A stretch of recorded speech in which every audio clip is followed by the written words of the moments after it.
Hi everyone, welcome to the channel. In this video, we will be talking about US Navy's interactions with pirates around the world and its associated history. Please remember to like and subscribe. Alright, let's get right into it.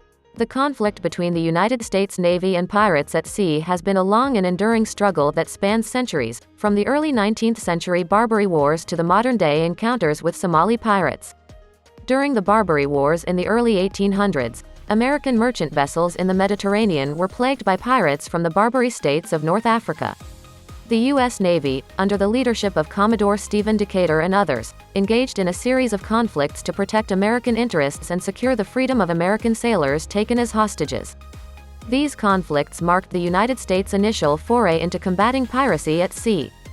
Fast forward to the modern era, and the U.S. Navy finds itself facing a different breed of pirates off the coast of Somalia. Beginning in the early 2000s, Somali pirates armed with modern weaponry and high-speed boats began hijacking commercial vessels in the strategic waters of the Gulf of Aden and the Indian Ocean. The U.S. Navy, alongside international naval forces, launched counter-piracy operations, such as Operation Enduring Freedom, Horn of Africa, to combat this new maritime threat. These operations involved coordinated efforts to patrol and secure shipping lanes, rescue hostages, and apprehend pirates. Alright, let's get into the next fact. Fact 2. Started as fishing disputes. The rise of Somali pirates can be traced back to the early 2000s when what initially began as fishing disputes transformed into a lucrative criminal enterprise.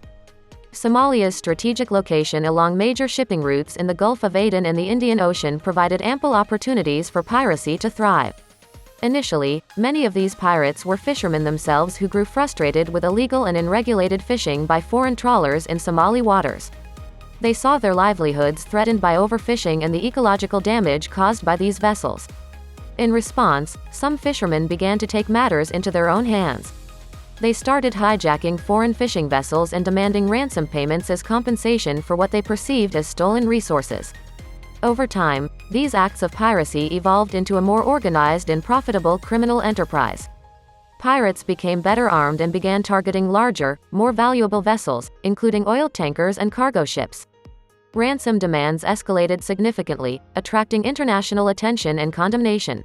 The Somali pirate phenomenon highlighted the complex interplay between environmental degradation, poverty, and criminality.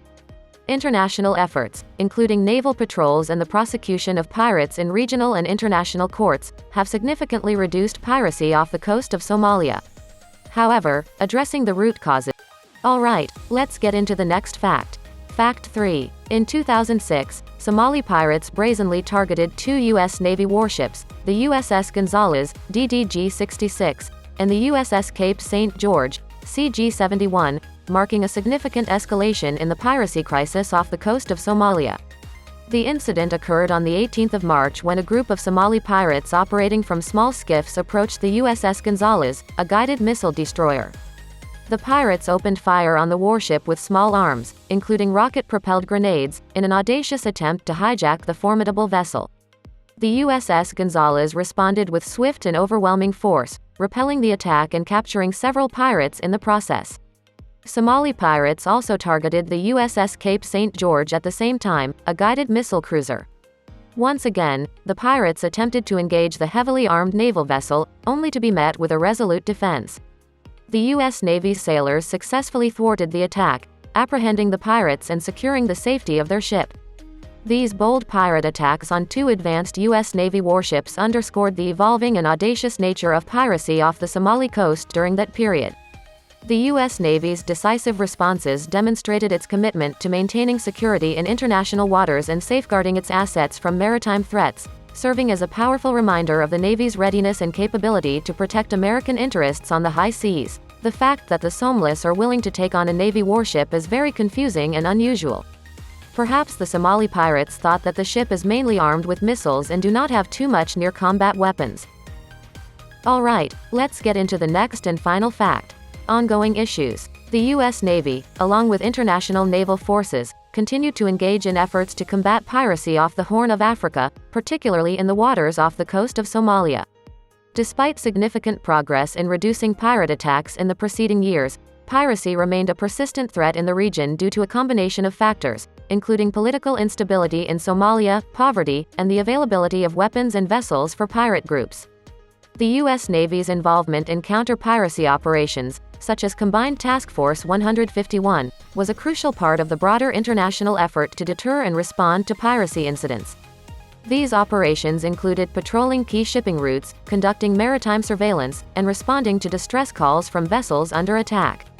To combat piracy effectively, a multifaceted approach was necessary, involving not only naval actions but also diplomatic efforts, capacity building in coastal states, and international cooperation. The U.S. Navy's ongoing presence in the region underscored its commitment to maintaining maritime security and ensuring the safe passage of vessels through these vital waters. Despite no real news about the latest interdictions of pirates in the Horn of Africa, the region is still very much an active danger zone that are prone to attacks from Somali pirates. The danger is going to persist as long as Somalia continues as a failed state. Alright, that is it for the video today. Thank you so much for watching. Please remember to like and subscribe. See you next time.